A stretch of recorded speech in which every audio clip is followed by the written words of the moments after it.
Ya, mari kita berdoa. Kami rindu melihat Indonesia penuh dengan kemuliaan-Mu ya Bapa. Ada banyak orang-orang yang dapat percaya Tuhan Yesus Kristus sebagai Tuhan dan Selamat, dan kami rindu akan kebangunan rohani bagi bangsa Indonesia ini. Kami percaya bahwa tiada yang mustahil bagimu ya Bapa. Kami bersatu mendoakan ke negeri kami ya Bapa, dan di momentum kemerdekaan ini tolong kami supaya kami dapat mengerti apa yang menjadi maksud dan rencana-Mu dalam hidup kami, sehingga kami dapat memperoleh kemerdekaan sejati yang dapat kami bagikan kepada sama kami. Dalam nama Tuhan kami Yesus Kristus kami sudah berdoa. Amin. Ya, shalom. Selamat pagi Bapak Ibu Saudara. Ya, gak usah pakai mic ya, kayaknya sudah keras ya. Ya, gimana kabarnya Bapak Ibu Saudara? Diharap tetap fokus ya, karena godaannya banyak gitu ya. Ada joget-joget karena kemerdekaan ya. Lomba-lomba, ada yang jalan sehat juga. Sudah ikut saudara-saudara lomba-lomba? Biasanya hari Minggu biasanya jalan sehat, ya kan? Di pemerintah kota jalan sehat, hadiahnya menggiurkan. Ya, ada door prize mobil, kemudian kipas angin. Jadinya ada jemaat yang tergoda gitu ya. Tapi hadiah kita dari Tuhan. Amin ya saudara ya. Kita bisa beribadah di tempat ini. Nah saudara-saudara, tema khotbah saya pada hari ini adalah kemerdekaan sejati. Ya. Nah saudara-saudara, Indonesia telah dijajah oleh bangsa Belanda selama 350 tahun, ya, atau 3,5 abad. Itu adalah jangka waktu yang sangat lama, ya. Selama 3,5 abad itu bangsa Indonesia ditindas, dikuasai, dieksploitasi, dan itu adalah masa-masa yang sulit, masa-masa yang menyengsarakan bagi nenek moyang kita, saudara-saudara. Bayangkan, untuk membangun jalan raya Anyar sampai Panarukan selama 1000 km jaraknya, banyak korban dari rakyat pribumi, saudara-saudara. Bayangkan penderitaan yang terjadi pada masa itu. Jadi, kemerdekaan adalah suatu yang sangat dirindukan oleh masyarakat Indonesia ini. Sangat-sangat diimpikan. Karena itu di dalam perjuangan, moto pejuang, merdeka atau mati. Karena lebih baik mati daripada melihat bangsa Indonesia dijajah, daripada bangsa Indonesia diperbudak. Lebih baik mati daripada melihat anak cucu sengsara. Jadi kemerdekaan adalah sesuatu yang sangat dirindukan, dan bersyukur atas kehendak Tuhan. Tanggal 17 Agustus 1945, Bung Karno memproklamasikan kemerdekaan Indonesia, sehingga kemerdekaan Indonesia dapat tersebar kepada dunia, saudara-saudara ya. Suatu hal yang menggembirakan, hal yang kita impikan. Jadi di momentum 17 Agustus 1945 yang akan kita peringati di minggu depan, tidak hanya momentum kemerdekaan, tetapi juga momentum hidup baru bangsa Indonesia di dalam kemerdekaan. Hidup baru bangsa Indonesia setelah diperbudak, dijajah selama 350 tahun. Nah demikian juga kita, saudara-saudara. Sebagai orang Kristen, kita juga memperoleh kemerdekaan yang sejati. Lalu apa artinya kemerdekaan yang sejati, saudara-saudara? Kita akan belajar bersama-sama. Yang pertama adalah kemerdekaan atas dosa. Ya, bisa di next, Mas Boris. Billy Graham pernah berkata bahwa dosa adalah penyakit yang paling mematikan bagi umat manusia, saudara-saudara. Bayangkan satu penyakit yang mematikan, HIV/AIDS, belum ada obatnya, saudara-saudara. Nah demikian juga dosa. Dosa adalah penyakit yang paling mematikan tapi nggak terlihat. Ya kalau fisik ya terlihat ya, luka-luka, tapi dosa itu tidak terlihat, saudara-saudara. Sehingga itu bisa jadi penyakit yang mematikan bagi diri manusia jika tidak ada penangkalnya. Dan dosa merusak hubungan manusia dengan Allah dan juga manusia dengan samanya. Kita bisa melihat di Taman Eden, dulunya manusia yang harmoni, memiliki hubungan yang harmoni dengan Allah, bersekutu dengan Allah, tapi rusak karena dosa, karena makan buah pengetahuan yang baik dan yang jahat. Sehingga manusia diusir oleh Tuhan, sehingga manusia harus bekerja keras dengan peluhnya sendiri. Tapi selain merusak hubungan dengan Allah, dosa juga merusak hubungan manusia dengan sesamanya. Kita bisa melihat berita sekarang, pencurian, pembunuhan, perang, pemerkosaan, korupsi makin menjadi-jadi, saudara-saudara. Itu kan apa? Karena dosa. Dosa adalah akar dari segala kejahatan di dunia ini. Nah, jika tidak ada dosa, tentu tidak ada kejahatan yang ada dalam dunia ini. Semuanya karena dosa. Dan kalau kita lihat berita-berita yang ada, pasti berita-berita kriminal. Tambah banyak. Karena ini menjelang kedatangan akhir zaman, kedatangan Tuhan yang kedua, akhir zaman. Karena itu kuasa jahat semakin bekerja giat sehingga membuat manusia semakin rusak. Dan kemudian dampak dosa apa? Manusia tidak dapat menebus dosanya sendiri. Apakah ada kita yang bisa menebus dosa kita sendiri? Mungkin ada yang berkata, saya berbuat baik, saya sudah cukup baik. Tanyanya adalah, apakah kita bisa menebus dosa kita, saudara-saudara? Dan kenyataannya tidak ada orang yang bisa menebus dosanya sendiri. Betul, saudara-saudara? Saya berdosa, saudara juga orang berdosa. Karena itu kita perlu penebus dosa. Karena itu Roma 3:23 berkata, semua manusia telah berdosa dan telah kehilangan kemuliaan Allah. Lalu bagaimana efek dosa ini terhadap relasi Allah itu sendiri? Bisa kita melihat di dalam ilustrasi yang akan saya jelaskan. Nah, itu adalah gambar antara hubungan manusia dengan Allah. Dulu manusia menjalin hubungan harmoni dengan Allah. Tapi ada jurang yang memisahkan antara manusia dengan Allah, saudara-saudara. Ya, Allah Maha Suci sedangkan manusia penuh dosa. Manusia berusaha untuk bisa menjangkau Allah. Manusia berusaha untuk menghampiri Allah dengan kebaikan, amal saleh, kebajikan, tapi semuanya nggak bisa, saudara-saudara. Nah, karena apa? Karena dosa yang menjadi penghalang antara manusia dengan Allah. Karena dosa, manusia tidak bisa menjalin hubungan dengan Allah karena Allah Maha Suci, sehingga ia tidak menolerir satu dosa pun dalam diri manusia. Sehingga dengan kebaikan pun, walaupun manusia beramal triliunan rupiah, ya, menyumbangkan, berbuat amal saleh, tidak bisa. Karena manusia berdosa dan telah kehilangan kemuliaan Allah. Sehingga kapanpun manusia berusaha, manusia tidak akan bisa bersekutu dengan Allah dengan caranya sendiri. Lalu bagaimana solusi dari dosa ini, saudara-saudara? Kita akan lihat. Ada kabar baiknya bagi kita. Tuhan berikan janji untuk kita. Kabar baiknya adalah, kabar baik yang bisa kita dapatkan adalah di next. Nah, kabar baiknya adalah Kristus mati untuk memerdekakan kita dari dosa, saudara-saudara. Bisa ada yang minta tolong bacakan kita semua 1 Petrus 2 ayat 24. Bu Esther minta tolong bacakan. Di sini sudah ada, Bu, ya?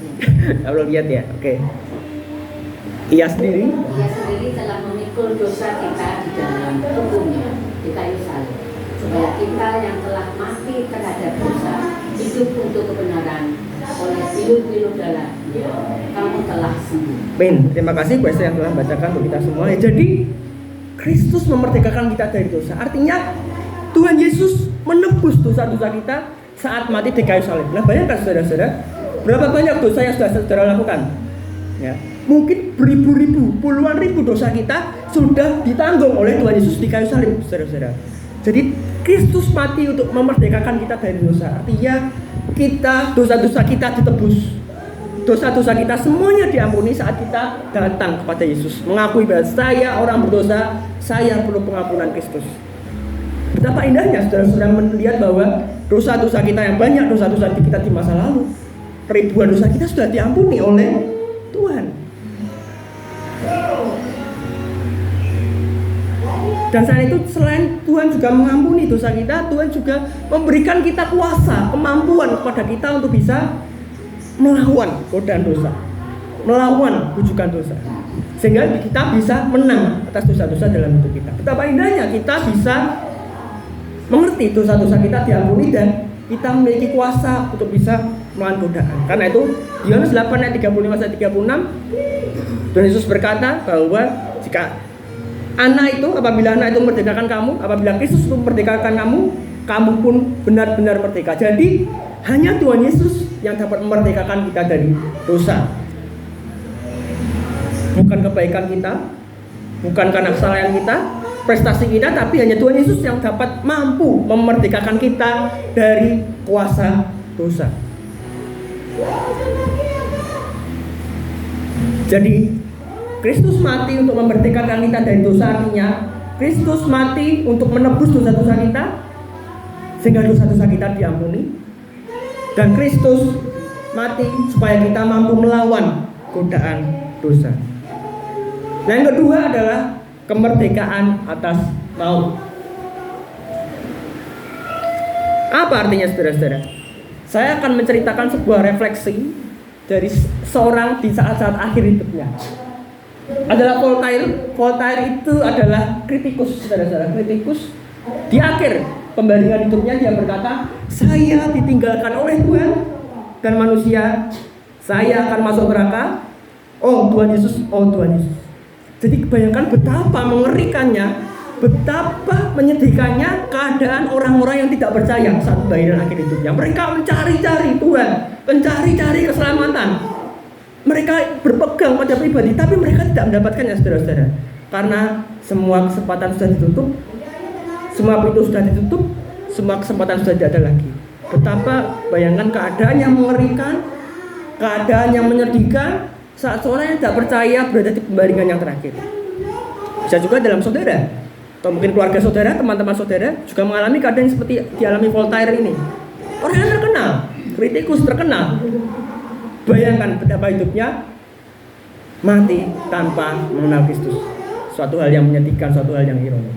Dan juga berlaku bagi kita, bahwa mereka yang tidak percaya Kristus diambang kebinasaan. Mereka yang tidak percaya Kristus harus meroleh upah yang mengerikan. Lalu apa upah yang diterima oleh bagi mereka yang tidak percaya pada Tuhan Yesus Kristus? Tidak ada seorang pun manusia yang bisa menang atas maut. Oh, saudara-saudara, kita semua takut mati ya. Kita di kendaraan, kita kan berdoa, jangan kecelakaan. Apalagi kalau ada yang serempet, wah, plus. Untung nggak kecelakaan, ya. Untung nggak ketabrakan. Kita hati-hati, tapi ada orang yang serempet, truk apa-apa. Untung nggak kecelakaan. Nah, kita semua pada dasarnya manusia takut mati. Manusia takut mengalami kematian. Tapi apakah kita sudah siap menghadapi hari terakhir kita, saudara-saudara? Tidak ada seorang pun manusia yang berkuasa atas maut. Karena itu, di dalam perjanjian baru, kata maut berasal dari kata thanatos, yang berarti kematian, saudara. Dan menariknya, di dalam mitologi Yunani, saudara-saudara, nama dewa kematian Yunani itu namanya Thanatos. Ya, jadi Thanatos ini artinya adalah kematian. Kematian yang bersifat fisik maupun spiritual, saudara-saudara. Jadi bagi mereka yang tidak percaya Kristus, memberontak, mereka akan dihukum selama-lamanya di neraka, dibinasakan di neraka, dibakar selama-lamanya di neraka. Bayangkan, kita luka sedikit aja sudah sakit, saudara. Ini selama-lamanya sampai terus-terusan. Dan ada kesaksian orang yang masuk neraka mengatakan bahwa di neraka nanti tubuh kita akan ratusan kali lebih sensitif, saudara-saudara. Jadi itu diulang-ulang. Misalnya tangannya dipotong, diulang lagi, tangannya ada lagi, dipotong lagi, saudara-saudara. Bayangkan betapa mengerikannya, betapa menyedihkannya hukuman di neraka bagi orang-orang yang tidak percaya kepada Yesus Kristus. Nah, karena itu tanggung jawab kita untuk bisa mengabarkan Injil, beritakan Injil kepada mereka, saudara-saudara. Nah, itu betapa berdosanya kita kalau kita tidak memberitakan Injil Tuhan Yesus Kristus kepada mereka yang akan binasa itu. Dan mereka itu seperti orang-orang yang akan masuk ke dalam jurang kebinasaan. Jadi nggak ada ampunan. Jadi bagi mereka yang tidak percaya Kristus, mereka dipastikan masuk ke dalam kebinasaan kekal, jurang kebinasaan, karena mereka tidak percaya. Karena itu Yohanes 3:18 berkata, mereka yang tidak percaya sudah berada di bawah hukuman. Hukuman apa? Hukuman kekal selama-lamanya di neraka. Itu selama masih ada kesempatan, kita ingat siapa keluarga kita, saudara-saudara kita, teman-teman kita yang tidak percaya.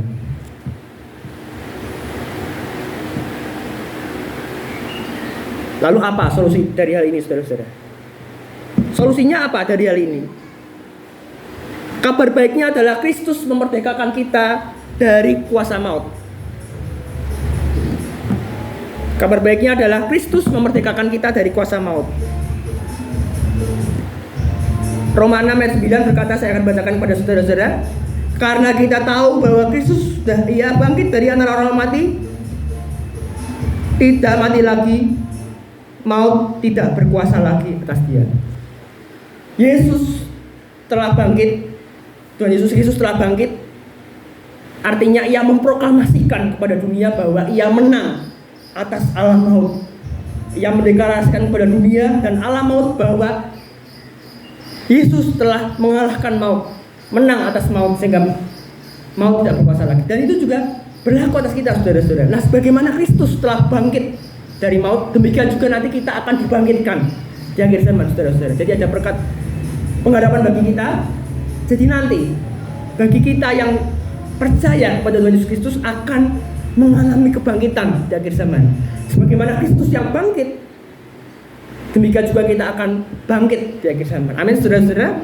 Ya, jadi kita mengambil bagian dalam kebangkitan Kristus. Bagaimana Kristus bangkit, kita juga akan bangkit.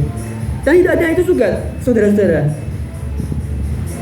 Bagi orang yang percaya kepada Yesus Kristus akan memperoleh hidup yang kekal. Jadi bagi mereka yang percaya Yesus Kristus adalah seorang yang mendapat jaminan hidup kekal. Nah, di sini dikatakan ya, supaya kamu yang percaya kepada nama anak Allah tahu bahwa kamu memperoleh hidup yang kekal. Ini tahu, saudara-saudara.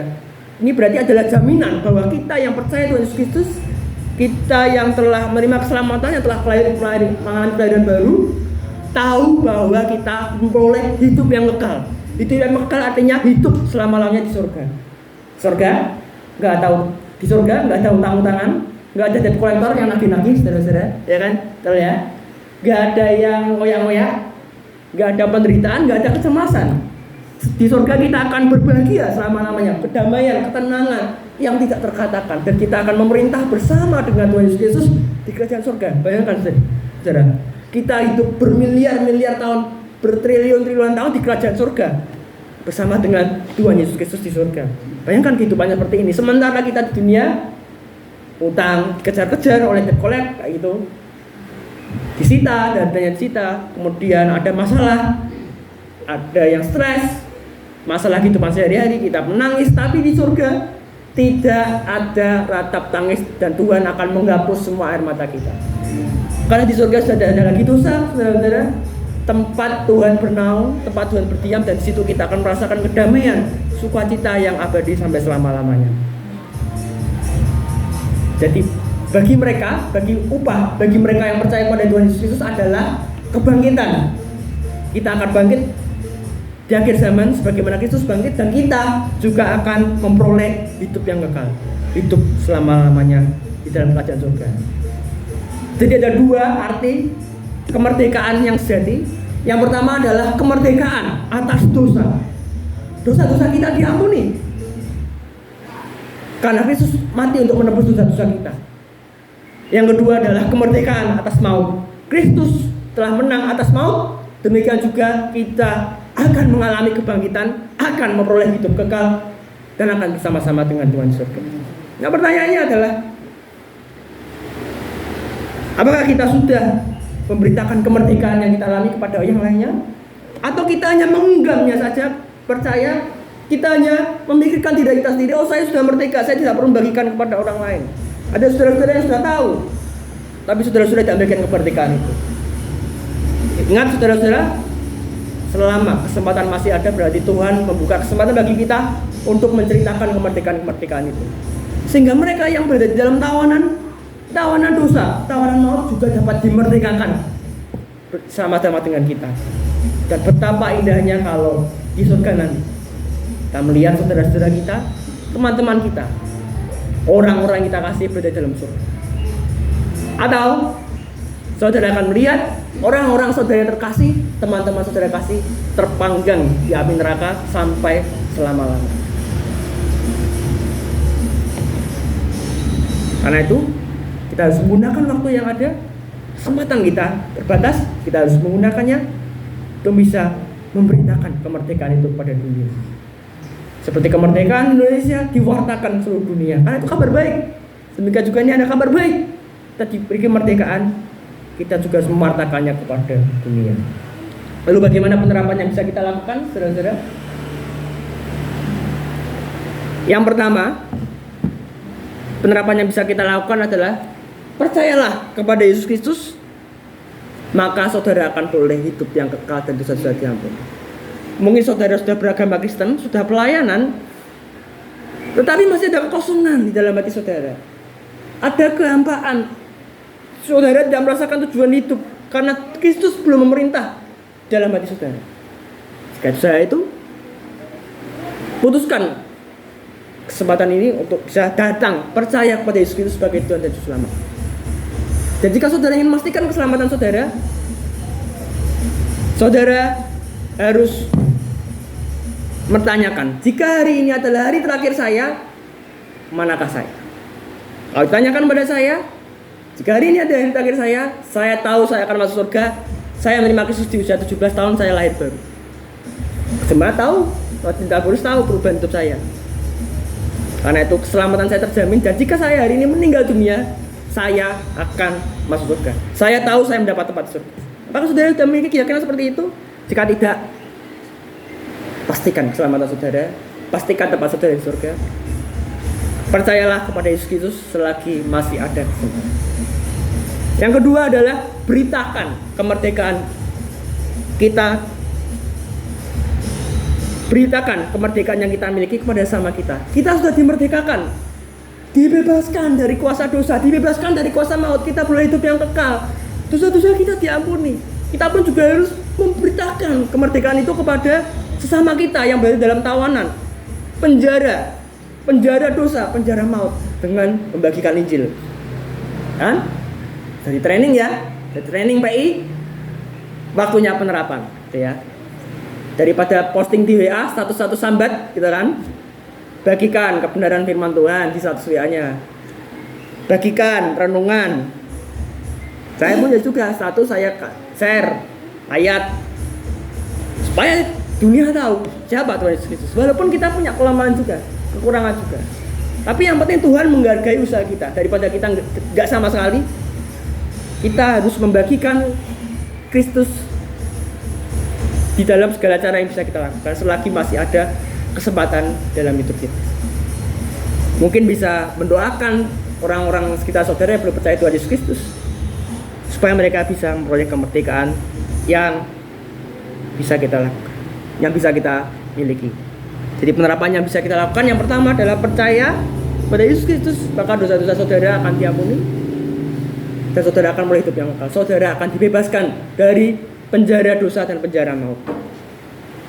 Yang kedua adalah beritakan kemerdekaan yang kita miliki kepada sesama kita yang membutuhkan.